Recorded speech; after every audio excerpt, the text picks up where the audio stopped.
tell me everything is not about me. But what if it is? Tere tulemast podcasti Kuidas see lõppes.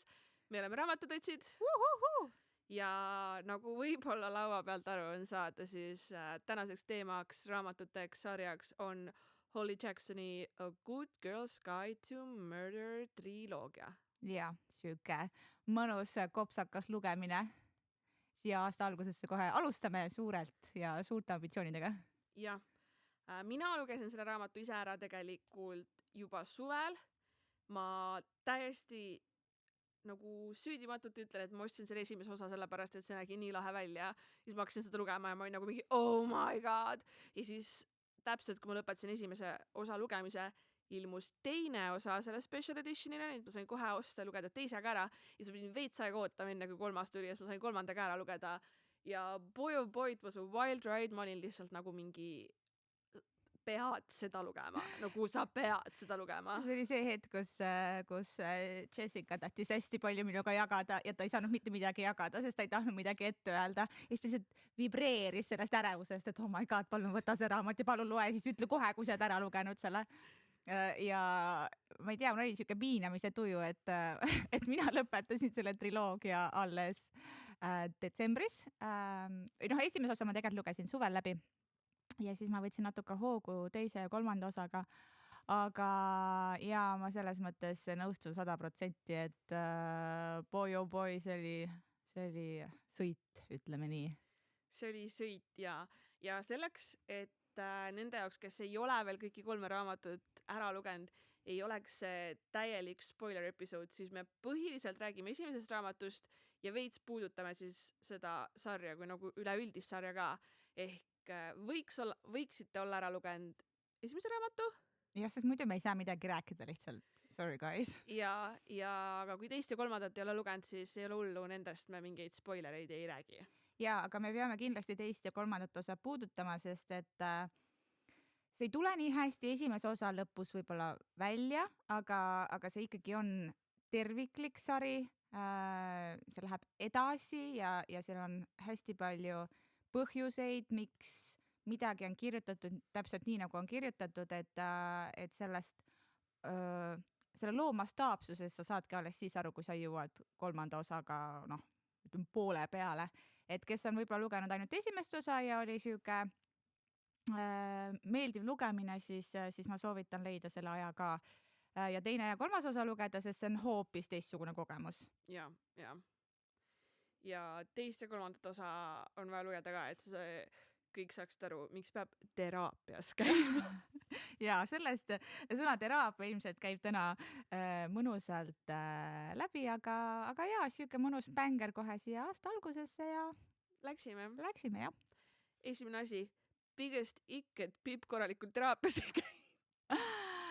Väike taust siis nendele inimestele, kes ütleme siis, kes ei plaani seda raamatut lugeda, sest kui sa plaanid seda esimest osa lugeda, siis ma väga soovitan, et pane praegu see pausile ja tule natukese pärast tagasi, sest et tõesti see on, nagu ilmselt on pealkirjast aru saada, siis tegemist on krimi-trilleriga, ehk siis see on üles ehitatud müsteeriumitele ja nii-öelda plot twistidele, et lihtsalt enda jaoks mitte asju ära rikkuda, aga kes ei plaani seda lugeda, aga ikkagi tahaks meid kuulata, siis raamatusari räägib ühest tüdrukust, kelle nimi on Pippa. Ja me kutsume teda Pipp. Sest et ei taha, keegi ta Pipaks kutsub. Ja Pipp on, ta on põhimõtteliselt siis gümnaasiumi õpilane. Meie mõistes siis põhimõtteliselt 11. klass. Jah, mingi 17 vist oli umbes. Ja neil on vaja koolis teha nii nagu Eestiski on siuke loovtöö või uurimustöö ja tema valib selleks ühe põhimõtteliselt kadumismõrvaloo, mis toimus nende väikeses linnakeses 5 aastat tagasi. Seda, miks ta just selle loo valis, veel tegelikult ei tea, sest et sellele raamatusarjale eelneb ka prequel, kus peaks olema nagu veits aimu, miks nagu Pippi üldse huvitavad siuksed. Ja, me ei ole seda ära lugenud, aga meil on see olemas. Meil on see olemas ja see on ka ilus väga.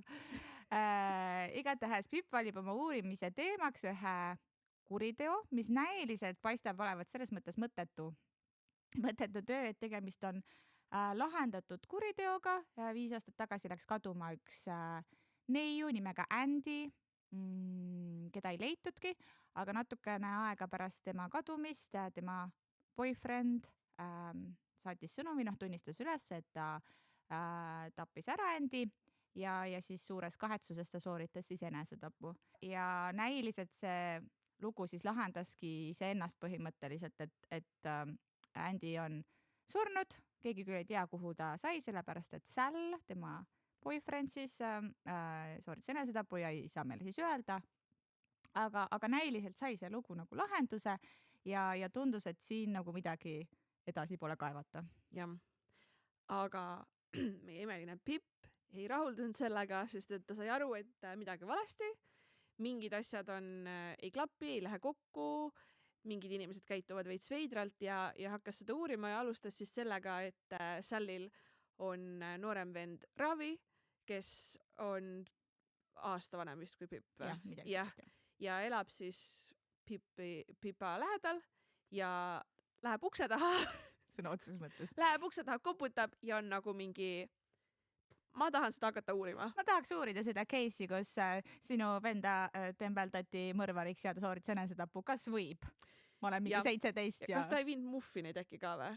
Oli jah, see oli mingi see teema, et my mama taught me, et ma ei saa kunagi külla minna tühjade kätega. Ta viis muffineid ka ja see oli sellepärast ka nagu oluline hetk kohe alguses, raamatu alguses, et seletati, et tegelikult nagu Ravi perekond on üsna vihatud sellest naabruskonnas. No mitte üsna, vaid väga. Teda ei kohelda hästi, tema vanemad ei kohtle hästi, sest et kõik on veendunud, et siis Sal tappis selle tüdruku, kes oli local sweetheart. Jah, siuke blond peip. Ja Ravi esimene instinkt on ka, et nagu keegi tahab lihtsalt mingit rõvedat nalja teha või nagu hakata süüdistama, aga tegelikult siis tuleb välja, et Pip on nagu tõsi taga ja ma tahan teada, mis juhtus, sest ma ei usu, et see juhtus nii. Jah. Ja siis Ravi alguses küll natukene tõrksalt, aga kokkuvõttes ikkagi rõõmsalt võtab Pipaga kampa ja siis hakatakse seda lugu lahendama ja see raamat on üles ehitatud hästi põnevalt. Mulle meeldib, kui on raamat kuidagi originaalsemalt üles ehitatud, et see ei koosne ainult siis nii-öelda sidusast tekstist, vaid seal on vahepeale mingisuguseid case file, intervjuusid, mingisuguseid märksõnasid, mingisuguseid pilte nendest tõenditest, et päriselt tekib endaga siuke tunne, et okei, ma korjan ka neid samu tõendusmaterjale, mida Pipa korjab ja selles mõttes on hästi põnev jälgida, et ei, suhteliselt siuke mahukas lugemine, et ei teki siukest dozing off momenti. Ja minul ei tekinud ka seda sellepärast, et mina olen siis võib-olla something we would call a dumb reader. Ma ei näe ette plot twiste. Kui autor ei kirjuta seda mustvalgelt paberile, siis mina ei näe ette neid plot twiste. Ma olen lugenud selle siis reviewsid, kus paljud inimesed on kirjutanud, et kõik oli nii etteaimatav, see oli nii igav. They're lying. Sõbrad, ma olen kas ekstreemselt rumal või mina arvan, et ma ei oleks. Ei, tegelikult ma olen ka veits dumb reader, sest et ma ei tea, mulle ei meeldi nagu kuidagi ette mõelda, sest et ma tahaks olla open-minded, aga siin tahes-tahtmata sa veits nagu pidid kaasa mõtlema. Ja nagu mingi 5 lehte enne võib-olla, kui see asi nagu sai kinnitatud mõni plot twist, siis ma sain ka aru, sest et me olime juba selle juures. Aga nagu, et mingi poole peal ma oleks arvanud selle lõppu ära. Ei, aga seal lõpus oli paar, nagu siukeseid twiste ka, kus ma ei nagu mingi, what the fuck, nagu kust see praegu tuli, et siuke, nii et Holly Jacksoni fantaasia meil on piiritu ja sealt tuli. Aga igatahes siis nad hakkavad seda juurdlust siis läbi viima ja kohalik politsei neid väga ei aita ja ajakirjand, ühesõnaga kõik inimesed tegelikult vaatavad, et ta suht nagu kuutõbist ja mega paljud inimesed käituvad mega kahtlaselt, et tal see nii-öelda suspect list muudkui kasvab ja nagu raamatut lugedes siis nagu mitte alusetult ja mul tekkis nagu tunne, et nagu ükskõik, kes neist oleks võinud teha. Ma oleks nagu mingi, ma ei elaks seal väikses linnas. Emme isti, me peame kolima. Et seal oli näiteks Andy isa, kes algusest peale minu jaoks oli hästi ebameeldiv inimene, kes lihtsalt tundus verbaalselt vägivaldne, emotsionaalselt ja mentaalselt vägivaldne oma pereliikmete vastu, mis on minu jaoks siuke big juba. Ja seal oli üks noor kohalik politseinik, kes oli kuidagi kahtlaselt vastumeelne kõige selle osas, mida Pipp nagu tegi. Ifi. Jah, et miks sa siin oled? Ja seal oli Max Hastings.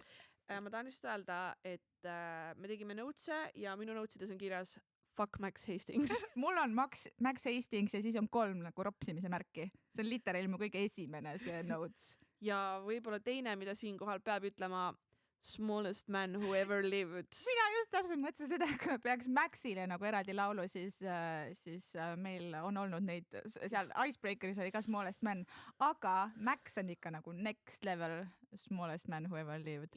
Et selles raamatus on palju tegelasi, kes on tegelikult kuigi sa saad lõpuks teada, et see mõrvar oli keegi teine, siis nad on lihtsalt nii small dick energy. Täiesti ja ausalt öeldes see selles mõttes peegeldab päris maailma nagu väga realistlikult, et kui palju on neid nii-öelda siis kuriteo case'e, kus sul ongi, et kõik on nagu trillalla ja siis üks vend näeb välja nagu psühhopaat ja käitub nagu psühhopaat ja teeb psühhopaadi asju, et ilmselgelt on süüdi. Et päris elus inimesed teevadki absurdseid asju ja ongi veits haiged peast ja mõni inimene lihtsalt käitub veidralt, sest et ta nagu on veits natuke nagu veidrik, aga see ei tähenda, et tal on nagu halvad soovid ja kavatsused või ta millegi kriminaalsega hakkama on saanud. Ehk siis see nii-öelda inimeste list muudkui kasvab ja mingi hetk tundub, et nagu siit webist küll nagu et midagi peab nagu juhtuma reaalselt, et siit kuidagi nagu välja saada. Aga lisaks sellele, et kasvas nagu kahtlusaluste list, kasvas ka see väike tension Pippi ja Raavi vahel ja nagu see on This is the cutest. See on young adult novel, see on mõeldud täiesti tegelikult teismelistele lugemiseks, mis jällegi lihtsalt disclaimer, et kui sa ootad nagu mingit sellist eepilist veits nagu segasemat kirjandusteost, siis see ei ole see, sest et selle üks sihtgrupp ongi just teismelised ka, nii et see on kirjutatud nii, et ka nagu teismelised saaksid seda lugeda ja nautida, mis ei tähenda, et täiskasvanud ei saa. Ja see love story, mis seal areneb, mis käib nii-öelda kõigega kaasas ja mis on ka nagu hästi vajalik. Põhimõtteliselt kõik, mis selles raamatus toimub, on millegi pärast hästi vajalik, nagu pay attention. Et siis see on siuke nagu, mulle meeldis, et see ei olnud põhifookuses, see oli nagu kaasuv nähtus, aga see oli hädavajalik, et see areneks ja et see areneks nii nagu sügaval tasandil ja kuidagi, et see ravi olekski nagu ride or die. Ja ride or die ja also väga slow burn, sest et nagu ma mäletan, kui ma seda ise lugesin, ma olin mingi 300 lehte in ja ma olen nagu mingi, nad võtsid käest kinni. Ja esimeses raamatus nad teavad vist ühe musi. Nad teavad ühe musi ja kui see juhtus, ma olin lihtsalt nagu mingi let's go. Aga jah, selles mõttes hästi nagu jällegi hästi realistlikult kirjutatud, tegemist on noortega ja siukse esimese armastusega ja kuidas seda on nagu kirjeldatud, on ka siuke et tihtipeale ju siukses vanuses need asjad ei tule niimoodi üleöö ja kogemust ei ole, siis ongi, et alguses nagu oled sõber ja siis ta tegelikult on üliäge, aga ma ei tea. Mul lemmik oli, et kui Raavi esimesed korrad läks külla neile, siis Pipa isa oli nagu mingi uks lahti kindlasti, et uks peab olema lahti ja siis Pipp läheb mingi random hetkel oma 2 tüdrukust sõbranna ja 2 poisist sõbraga kuskile matkama metsa öösel telki magama ja ta isa mingi ja of course, aga nagu uks lahti. Ja siis muidugi Pipp esimese asjana pani ukse kinni, sest et tema mõistus veel ei olnud nagu üldse sealmaal, et et me siin mingit lapkessi. Ja ta oli lihtsalt nagu mingi, et see on see koolitöö ja nagu ma ei taha, et nad kuuleks kõiki neid teooriaid ja asju. Ma arvan, tema jaoks oli see Raavisse armumine nagu nii ootamatult või ta lihtsalt järsku oli seal, et ta on veits süüke spektrumi lapsekene meil see Pipa, et ma arvan, et tema jaoks ei olnud üldse, vähemalt tema sellest sisekõnest ei käinud läbi seda süükest teadlikku mõttetegevust, et ta tajus küll mingi, et noh, nagu emotsioonide tasandil, et kuidagi nagu see on see Mingit Gracie ärevust Abramsi või mis laul iganes. That's when it happened, et I wasn't looking for love and that's when it happened. Jah. Nagu ta oli lihtsalt mingi wow, jah, siin me oleme. ja Ravi roll selles mõttes raamatute edenedes järjest kasvab ja just see emotsionaalne roll ja jällegi, kui te jõuate sinna 3. osa lõppu, siis nii hästi tuleb välja, miks see kõik pidi niimoodi olema ja miks ei saanud olla kuidagi vabam. Me ei saa siis 3. osa lõpus rääkida, aga lihtsalt see on nagu nii full circle igatpidi, et ma väga-väga tungivalt soovitan, et andke võimalus kogu triloogiale. Ja mina pean ütlema siis, tavaliselt on Nancy siis see inimene, kes loeb ära raamatute lõpud, enne kui ta raamatut loeb. Ja mina ei tee seda kunagi. Nagu Mul on lihtsalt anxiety problems. Välja arvatud nagu tõesti mingid raamatud, kus ma tunnen, et nagu, et juhul kui mingi see tegelane ära sureb, siis ma ei taha seda lõpuni lugeda, et ma nagu lihtsalt tšekin, kas mingi tegelane on olemas. Ja 3. raamatu lõpp oli see, kus nagu ma olin mingi hetk, et nagu mul on vaja teada nagu, et me saame siit nagu midagi õnnelikku. Ärge teie tehke seda, tahan ma lihtsalt öelda. Ärge tehke, sest et mina 3. raamatu lõpus nagu see üks kord, kus ma mõtlesin, ma reaalselt lugesin seda raamatut niimoodi, et mul oli postkaart nagu rea kaupa, et ma jumala eest nagu allapoole just seda 3. osa, sest et nagu I have wandering eyes. Ma kogemata sattusin neid päris viimaseid viimast osa lugema ja siis ma panin kohe see raamatu kinni ja siis mul tekkis siuke ärevushoog, et ma kirjutasin kohe Jessica, mida see tähendas, ma nägin ainult, mida see tähendas, mis sellele eelnes. Ja ma olen lihtsalt nagu mingi, miks sa tegid? Ja ma olin reaalselt, ma arvan, mingi 2 päeva nagu füüsilises ärevuses kellegi nagu fiktsionaas üle, sest et ma ei saanud aru, mida see tähendab, sest ma ei teadnud, mis sellele eelnes ja ma lihtsalt nagu mingi, ma ei saa edasi lugeda, ma pean ennast koguma, sest et kuidagi. Ehk siis sõit on vägev. Sõit on vägev ja selles mõttes võib ennast nagu ette valmistada, et minule nagu tundus või ma ei teadnud väga sellest sarjast midagi ja kui ma seda esimest osa lugesin, siis mulle tundus, et ma sukeldun siuksesse natukene nagu müstilisse, natuke tõsisesse, siukse young adult krimi sarja põhimõtteliselt siuke. Veits advanced Kalle Blok. Jah, natuke darker themes. Jah, põhimõtteliselt, et sul on mingi sõpruskond, on ju, lahendatakse mingi müsteerium, mis iganes on ju. Ja siis juba esimese osa lõpp oli juba, kirjutasin ka Jessica, et that was bad. Ma lihtsalt tahan öelda trigger warning, nagu üks koer sureb ära seal raamatus ja see oli minu jaoks nagu, ma vist ei ole lugenud ühtegi raamatut actually, kus nagu loomadega nagu. Ma nagu vist raamatu lõpuni ootasin, et see oli mingi joke. Jaa, täpselt, see tundus nii absurd. Mul on nagu filmidega ka vist samamoodi, et ma olen vist mingi 2 filmi elus näinud, mis olid tõesti nagu mingid ikka väga psycho-filmid ja siis midagi loomadega juhtus ja see tundub nii palju hullem kui see, kui mõne inimesega midagi juhtub, et mina ka kuni lõpuni ootasin, et see koer ikkagi umbes maagilisel kombel kuskilt kargab välja nagu. Et igatahes see lõpp sest koerast läks ikka nagu täiesti allamäge ja ei olnud enam mingi fun young adult readingi, vaid väga siuke kuidagi hinge ja südant murdev. Ja me jõuame nüüd sinna paika, miks me arvame, et Pippa oleks pidanud teraapiasse minema umbes mingi esimese osa teisest kolmandikust täpselt. Ja siis teises raamatus ja siis teise raamatu poole peal ja siis teise raamatu lõpus ja siis 3. raamat, terve raamat, iga peatükk, ma olin lihtsalt nagu mingi no 3. raamat ilmselgelt oligi konkreetselt nagu Pipp sai ise ka aru, et nagu there is something really wrong in there nagu. Aga ta ei olnud ikka nagu mingi teraapia on hea lahendus, ei ole. Ta ei rääkinud kellelegi, ta lihtsalt mingi struggle'is üksinda ja see oli nagu struggle. Ja ta alustas teraapiat, aga ta oli nagu mingi, et ma käisin 3 korda või mis ta käis ja siis oli mingi see ei toiminud. Ja ta vanemad olid nagu mingi, ta vanemad teadsid nagu esimese raamatu lõpus, mis juhtus ja nagu mida ta läbi kõik elanud, ta vanemad olid nagu mingi okei, me ei sunni. Jah, teda üritati ära tappa esimese raamatu lõpus, nagu just saying ja keegi ei tulnud selle peale, et ja ta hoidis nagu surevat inimest, kuni ta ära suri põhimõtteliselt ja ta ei käinud teraapias.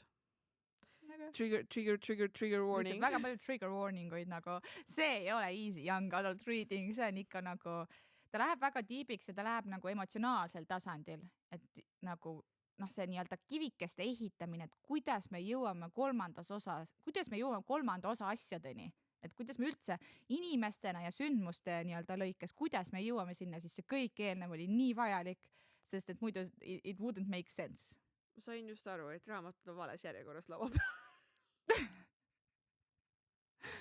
Väga ilusat värvi on nii. Jah, las siis olla. 3. raamat on keskel praegu. Jah, see on tsenteris. It was the bang. Ja huvitav asi veel, hästi paljudes reviewdes oli kirjas, et 3. raamat oli neist 3 kõige halvem, nii et ma nagu väga pelgasin 3. raamatu algust, sest minu jaoks need esimesed 2 mulle väga meeldisid. Ja siis ma lugesin 3. ja ma olen lihtsalt nagu mingi, ma ei tea, kas inimestel ei ole nagu maitsemeeli või nagu mis toimub, aga ma olin lihtsalt mingi. Mina arvan, et seal võib-olla tekkiski see hetk, et people didn't sign up for this. Et nagu esimese ja 3. osa kogu see nagu õhkkond, see meeleolu, see nagu mõttekäik, nad olid nii erinevad, et võib-olla seda sorti inimesed, kellele see esimene meeldis, ei pruukinud alati olla seda sorti, kellele see 3. meeldis. Pane paus siin ja ma kirjutan peale, kuhu hüppa, kui sa ei taha saada 2. ja 3. osa kohta ühte spoilerit. Kuula edasi, kui sa oled lugenud raamatud läbi. Kunagi, kui Holly Jackson seda kirjutas, siis ta mingis intekas esimese raamatu ajal ütles ka, et nagu it will show how you get away nagu with the murder, nagu it will show the exact guide to a murder. Nii et nagu inimesed, kes seda intekat olid näinud tegelikult, veits teadsid, mida oodata. Mina nägin ka kuskil seda, nii et ma olin nagu mingi, kuskil peab midagi veel olema. Mis ei tähenda, et ma oleks seda kõik ette ei näinud. Aga et nagu tegelikult ta ise mingitel hetkedel andis ka neid vihjeid, et nagu kui sa selle triloogia ära loed, siis sa saad aru, miks sellel see nimi on. Mis on nagu chef's kiss. Ja tere tulemast tagasi, kes vahepeal pissipausil käis. Ja ühesõnaga, ma saan aru, miks võib-olla osadele inimestele ei sobi, mitte et see tähendaks, et nad peaksid trashima seda 3. osa, kui lihtsalt see ei ole nende maitse, aga inimesed on erinevad. Et ja, et see 3. osa oli ikkagi suhtes siuke mind game ja constant thriller. Nagu pulss lihtsalt kogu aeg selles high zone'is lihtsalt. Fat burn constantly. Brain. Ma ei ole kunagi mõelnud sellest niimoodi. My brain is very thin right now. Lots of thoughts. Jaa, aga üldse, no tulles tagasi selle esimese osa juurde, mina olin alguses hästi kuidagi äraootavalt seisukohal nagu Pippa suhtes. Ma ei suutnud ära otsustada, kas ta meeldib mulle või ei meeldi. Ma ei tea, kas see oli mu mingi isiklik... Kuna ma olin suht sama opinionated ja annoying tiinekas nagu Pippa, siis ma olin nagu mingi... Ma ei suutnud esimeses osas ära otsustada, kas ta on lihtsalt ääretult rumal, sest et need nagu olukorrad, kuhu ta ennast pani või nagu see enesekindlus, millega ta neid asju tegi, et ma 17, mis minuga ikka juhtuda saab nagu. Aga also see nagu liiga suur õigluse tunne ongi see, mis paneb, ja nagu see oli see koht, kus ma tundsin, sest et mina nagu terve enda teismea ja ka praegu nagu see õigluse tunne mu sees on nii suur ja ma olen nagu mingi tiinekana lihtsalt korduvalt mingi kell 2 öösel köögilaua taga istunud ja valanud pisaraid igasuguste ebaõiglaste situatsioonide pärast, kus mu isa on pidanud olema lihtsalt nagu jah, aga sina ei saa seda muuta ja ma ei suuda sellest üle saada ja nagu kõik, kus mul on vähegi tunne olnud, et minu panus midagi muudab, siis ma pean seal selle panus andma, ma pean selle asjaga tegelema ja seesama õigluse tunne, mis nagu Pippal oli, et ma pean nende asjaga tegelema, sest et nii on õige teha, nagu seda peab nii tegema, siis ma olin lihtsalt nagu jaa! See õigluse tunne on tegelikult see nii-öelda võtmemärksõna tegelikult 3 osa, see on see, kuhu Pippa lõpuks jõuab, et tal on kuidagi nagu me ütlesime, see natuke on siuke spektrumi neiu, et ta on väga põhjalik oma tegemistes ja sotsiaalselt aeg-ajalt natukene mitte nii kogenud. Et mingitest asjadest võib-olla nii hästi ei jaga, aga lihtsalt ta oli väga senini väga mustvalge maailmapildiga, mis on õige, mis on vale.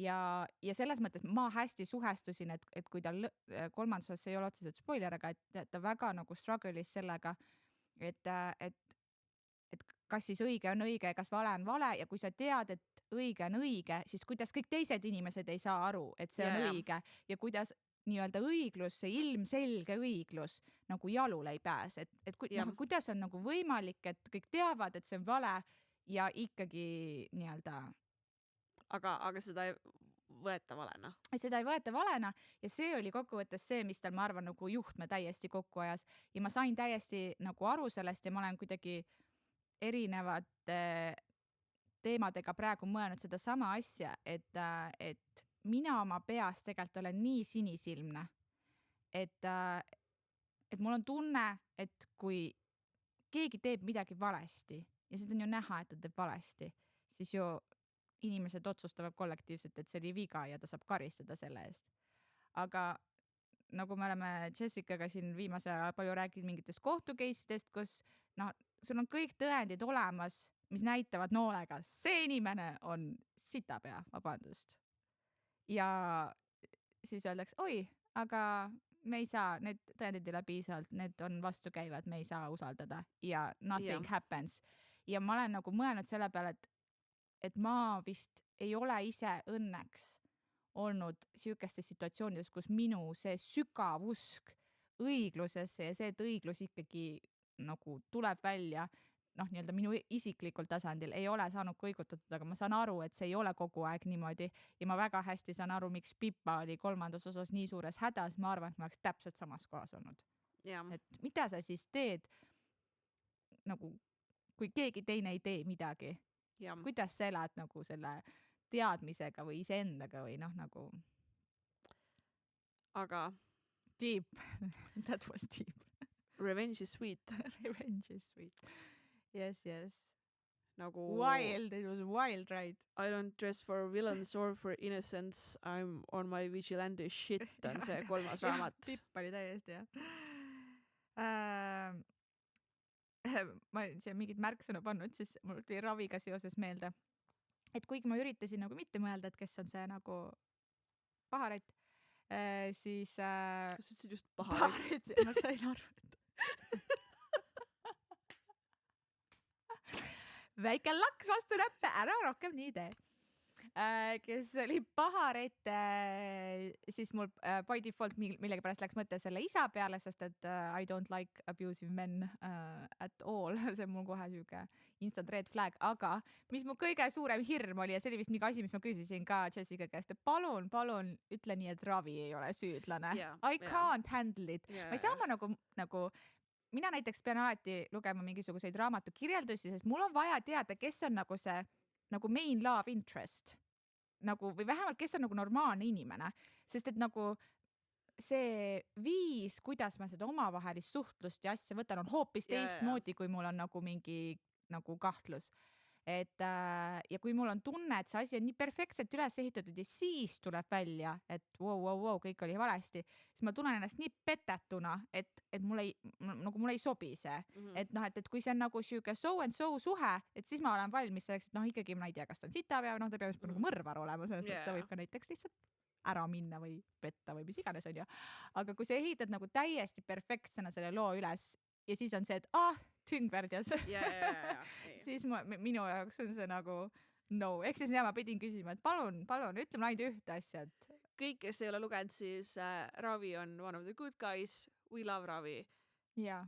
Amazing book boyfriend. Täiesti. Sweetest guy ever. Ja tegelikult esimeses osas, või üldse kõigis osades on üks väga oluline kõrvaltegelane veel, kelleks on Pippa parim sõbranna. Ja veits siis Pippa parima sõbranna õde, kes oli Andy sõbranna. Pippa parim sõbranna on Kara. Ma lugesin nii ammu neid raamatuid, see on hea, et ma mäletan Pippa nime. Kara ja tema vanema õe nimi on Naomi ja Naomi oli siis Sally ja Andy sõbranna. Ja nemad olid kõik koos sellel õhtul, kui Andy ära kadus. Ja sealt nagu see lugu hakkab minema ka ja kuidas nagu vaikselt Pippa üritab nagu Naomiga rääkida, nii et nagu... Ma arvasin vahepeal, et Naomi on ka süüdi. Ei, absoluutselt.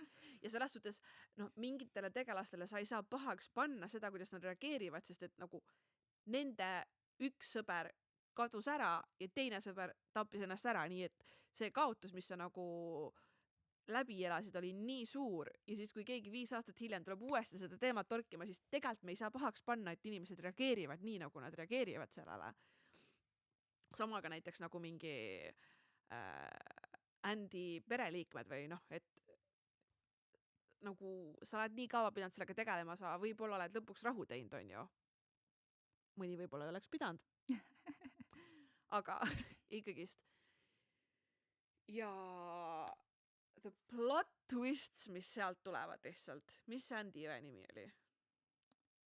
Pekka.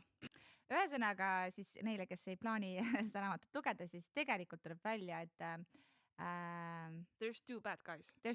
Ühesõnaga, Andyl oli suhe Cara ja Naomi isaga, Mr. Ward, ma ei tea, mäleta, mis ta nimi oli, kes oli igatahes nende koolis õpetaja ja kes tundus üks nendest inimesest, kelle peale mina ei mõelnud, sest oli lihtsalt nagu the sweetest father figure nagu, et siuke nunnu ja heatahtlik ja mis iganes. Ühesõnaga, Andyl oli Mr. Wardiga suhe ja siis neil oli tüli, sest et see suhe ei ole päris siuke legaalne. Ja siis neil oli tüli ja Andy seal, ütleme nii, et seal vähemalt esimeses raamatus Andyst ei jää väga positiivne mulje. Yeah. Ta on nagu siuke bitch ja bulli ja müüb narkotsi ja on siuke so and so, et ja kui neil oli tüli, siis ta lõi enda pea ära. Ja nad hakkasid veits nagu kuidagi rüselema. Ei olnud nagu, tegelikult see Mr. Ward ei teinud nagu midagi. Jah. Aga Andy kukkus ja lõi pea ära. Kus ta läks koju? Jah, ta põgenes ära Mr. Wardi juurest. Ja siis Andy läks koju ja sai siis oma õe Pekaga seal kokku. Ja neil oli oma vahel mingi tüli, mis kokkuvõttes jälle 3. osa lõpuks seal mingisugused otsad lähevad nagu nii kokku. Aga igatahes neil oli tüli ja Andy kukub kokku. Võib-olla lööb uuesti oma pea ära, ma täpselt ei mäleta, aga igatahes tal on ilmselt tugev concussion ja ta põhimõtteliselt lämbub iseenda okse sisse ära. Niimoodi, et Pekka seisab kõrval ja ei tee midagi. Ja ei tee midagi, sellepärast, et seal olid nagu mingi veits õdede vaheline nagu armukadedus, mis nagu neid tülisid tekitas ja see erinev nagu kohtlemine. Ja Pekka mis on jälle omaette teema, seal linnas on probleeme korgijoogi juhtumitega noortepidudel ja Pekka on üks see, keda ära kasutati ja ma ei mäleta, kas ta sai teada, et Andy oli üks neid, kes nagu üldse vahendas neid saada. Jah. Et ühesõnaga ta oli nii vihane Andy peale ja Andy kuidagi ei paistnud nagu tõsiselt seda võtvat. Ühesõnaga see oli väga emotsionaalne hetk ja ta oli lihtsalt paralyzed ja ta lasi sellel õel ära surra. Põhimõtteliselt. Ja siis ta võttis selle õe ja viskas ta, mis see septic tank on? Väljaheidete nagu tünn, kus on väljaheited põhimõtteliselt sees. Nagu maa sees või? Jah. Okei, no ühesõnaga kuhugi mingi, mitte maa kohta, aga mingi vana maja, mis neil oli, sinna nii-öelda septic tanki viskas ära ja that was done. Aga that wasn't the biggest plot twist. Mis seal veel oli? Ma ei mäleta. Ühesõnaga, siis oli ju Andy kadunud, vaata, ja keegi ei teadnud ja Mr. Ward arvas. Jah, Mr. Ward, ja ma muidugi tean tegelikult. Mr. Ward arvas siis, see oli nii roll. See oli nii haige, see oli haige. See oli haige, mis nüüd tuli. Ühesõnaga, Mr. Ward arvas, et ta tappis ära Andy, et ta lõi ära, et ju siis ta ikkagi nagu, ma ei tea, kukkus kokku kuskil või mis iganes ja et ta ei saa ju kellelegi rääkida seda, sest keegi ei usu teda ja üldse, et ta on nagu Andyga suhtes olnud.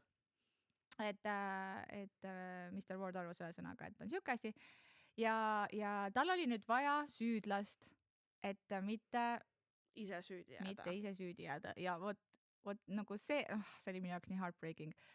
Ühesõnaga, kokkuvõttes, miks Sal ära suri, oli see, et Mr. Ward otsustas, et Sal on see, kes peab olema nagu Andy mõrvar. Ja ta saatis Salli nimel nii-öelda siis need ülestunnistuse mingid sõnumid ja selleks, et Sall ei saaks siis protesteerida, et ta ju tegelikult ei saatnud neid ja ei teinud seda, siis ta tappis Salli ära.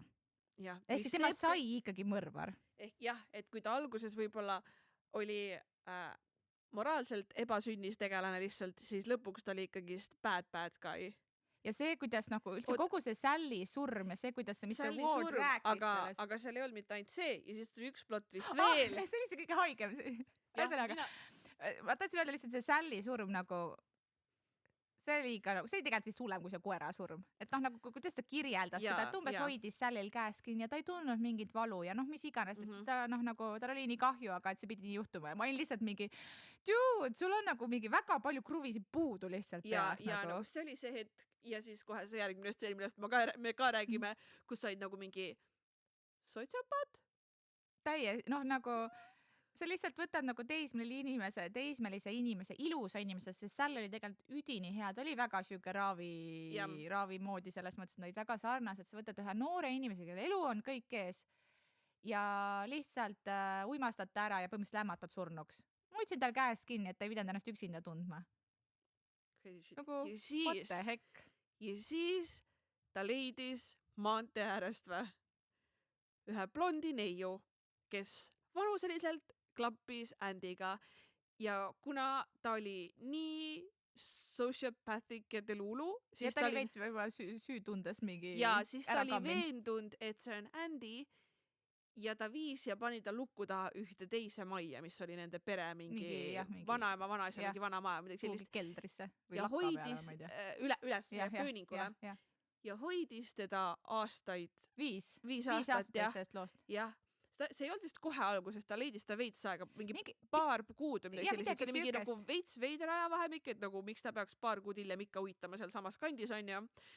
Igatahes ta hoidis seda tüdrukut 5 aastat seal kinni, põhimõtteliselt Pip avastas ja leidis ta. Ja, sest et Mr. Ward tunnistas lõpuks Pipale niimoodi üles et ta tappis Sally ära, aga siis ta leidis Andy ülesse, aga Andy ei saanud ju välja ilmuda, sest et siis oleks hakatud uurima, et noh, et kes siis Sally ära tappis, kui Sally tegelikult Andyt ei tapnud.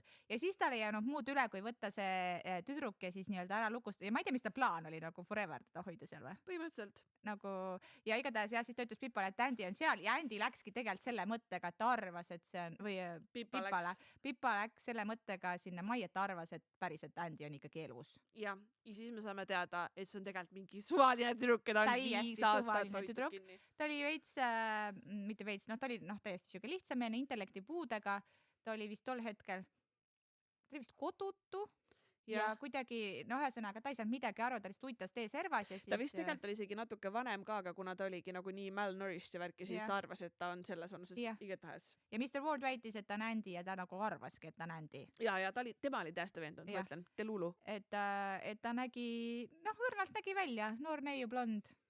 Põhimõtteliselt that was it. Et ühesõnaga Mr. Ward oli ka lihtsalt nagu kellegi ära kidnappinud ja hoidis teda nagu kinni. Ja that was wild. Siis ta läheb vangi ja Karen ja Naomi elavad oma vanaema ja vanaisa edaspidi. Ilusat elu.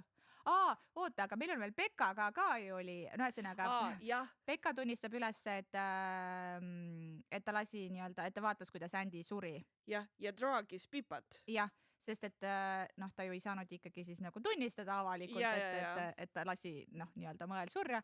Ja siis ta draagis Pipa ära ja põhimõtteliselt tahtis Pipat tappa, et Pipa nagu ei üles tunnistaks. Ja siis ühesõnaga Ravi ja Pipa isa päästavad ta ära, on ju, ja Peppa. Põrsas Peppa. Pipa. Ei, Pekka. Ühesõnaga, Andy õde Pekka läheb ikkagi vangi. Aga asja juures oli minu jaoks plot twist, see vist tuli kohe teises osas välja, et Pip ja Pekka saavad nagu sõpsideks. Nagu Pekka läheb vangi ja Pip käib tal külas ja nagu biggest friends ja vot sellest ma ei saanud aru. Selles mõttes, et okei, Mr. Ward oli lihtsalt täis psykopeast, aga Mr. Ward põhimõtteliselt arvas, et ta tappis kellegi ära ja selle varjamiseks ta tappis kellegi ära. Ja siis oli Pekka, kes arvas, et ta on süüdi kellegi tapmises ja selle varjamiseks ta tahtis kellegi ära tappa. Et in my head, ma ei tea, kas ma saaks olla kellegi sõber. Ja aga nagu Pekka tegevused algasid sellest, et ta oli ohver, mis minu jaoks, ma arvan, mis nagu minu jaoks Pippi peas tegi ka selle selleks, et nagu ta tegi seda kõike, sest fuck you Max Hastings ja nagu tema jaoks oli see, et neil oli ühine vaenlane. Ja ma arvan, et nagu mina ise kuidagi enda peas võtsin seda sõprust nii, et see nagu hakkas õitsema selle taustal, et neil oli tegelikult ühine vaenlane ja et kui nagu Max Hastings ei oleks teinud asju, mida Max Hastings tegi, siis ei oleks mitte ühtegi nendest asjadest juhtunud. Ja. Ei, seda kindlasti. Nii et ma arvan, et nagu ma kuidagi enda peas mõtlesin selle niimoodi lahti ja siis see oli mu jaoks loogiline, et nagu Pip sai ka aru, et ta tegelikult ei tahtnud Pippi ära tappa, vaid ta oli lihtsalt nagu desperate sellel hetkel ja oli nagu, et ma pean midagi tegema. Ma saan aru, but still, ma arvan, et see jääks, kuigi to be fair, siis ausalt öeldes pärast seda 3. osa ma üldse ei usu, et nagu, mis ta oli, Pippa Fitzgerald, nagu toimiv ühiskonnaliige sai olla selles mõttes, et nagu isegi nagu extensive therapy võib-olla enam nagu ei päästa. Et see Pippas, no. My poor girl. Poor girl. Et jaa, võib-olla ma ei ole nagu õiges positsioonis hindama, kas ma tahaks kellegagi sõber olla, kui ta on mul üritanud nagu eluküünalt kustutada. Jah. Meie ei ole kumbki Netflixi sarja vaadanud, muide. Kui te olete, siis andke meile märku, kas see oli hea. Ma nägin Holly Jacksoni Instagramist, et teist hooaega filmitakse. Nii, et mis on siis teisel raamatul põhinev, nii et teoorias võiks siin tulla 3 hooaega. No, parem oleks. Aga jah, me ei ole veel vaadanud, aga näitlejate casting on point. Räigelt meeldib. Love it so much. Ühesõnaga, andke teada, kas tasub vaadata. Mina isiklikult ei ole liiga suur fänn filmidel, mis tehakse raamatute põhjal. Ta ei ole ka lihtsalt sarjade vaatamise fänn. General public, disclaimer, ta ei vaata väga sarju. Mitte üldse, mitte väga, vaid üldse. Ei, ta vaatab siis, kui ma istun ta kõrval. Jah, siis ma võin binge'ida mingi terve seasoni ära. Jah.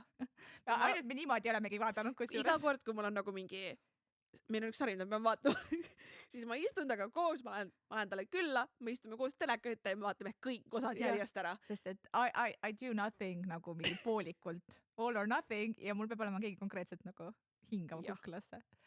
Aga ma ei ole tegelikult overall väga suur fänn, sest et ma olen vist nii hea fantaasia meelega, et mul tekib asjadest väga kindel nägemus ja siis, kui need pannakse nagu filmi või seriaali vormi, siis need ei saa ju olla samamoodi nagu need mu peas on ja siis need ajavad mind vahest kettasse. Et eriti kui ma arvan, et näiteks näitlejad on valesti valitud. Et selles mõttes mul on selle sarja osas nagu kõrged lootused, vähemalt näitlejad mulle meeldivad. Aga jah, te võite teada anda, kas see järgib raamatut ja kas ta on doing justice. Jah. Meie igatahes kõige selle põhjal juhul, kui te ei ole raamatuid lugenud, kuulasite seda, saite veits esimese osa kohta spoilereid, aga ma luban seda sarja, me ei ole teile spoilinud. Kui te ei ole üldse lugenud, lugege, kui teil ei ole varem meeldinud krimi või mingid sellised mystery thrillers. Mina ei olnud ka varem väga fänn. Oh my god, ma tahan nüüd kõiki Holly Jacksoni raamatuid lugeda. Ja mul on juba see Reappearance of Rachel Reed, something, igatahes väga ilus raamat. Yeah. Buying books by the appearance, ilmselgelt. Absoluutselt. Ja järgmises osas. Laulud. Pip ise on siis kindlasti Who's Afraid of Little Old Me. Sest et oli little. Ja also nagu... Nobody was afraid. Oota. They tell me everything is not about me. But what if it is? Ja nagu a shit ton of things is about Pip. Ja mina arvasin, et Cassandra on ka hea nii-öelda vibe'iga, et do you believe me now? Lihtsalt kui see lõpus kõik välja tuli, siis ta oli nagu kõikidele reporteritele, politsei inimestele nagu do you believe me now? Nagu, mida ma pean tegema selleks, et mind usuks. Ja, aga edasi. Nii. Hiljuti on meil mõlemal olnud üks imeline lugemuskogemus. Revelation. Imeline lugemuskogemus. Nimelt me lugesime mõlemad The Invisible Life of Addie LaRue, ehk siis Addie LaRue nähtamatu elu.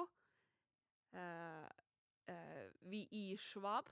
Ja järgmises episoodis me räägime sellest raamatust, sest et et võib-olla ei ole kunagi maailma ajaloos paremat raamatut kirjutatud. It is amazing, nagu mina ütleks, et see on lihtsalt kirjanduse kõrgklass, see on lihtsalt nii ilusti kirjutatud raamat. See on nii ilusti kirjutatud, see puudutab nii palju olulisi teemasid ja jah, me jääme siinkohal tasa, et me tahaks vist järgmine episood rääkida. Aga võtke ette ja lugege ära, sest et you want to read it. Jah, nii et näeme veebruaris ja räägime Ädi Laruust. Ja olge musud. Tšau! Bye!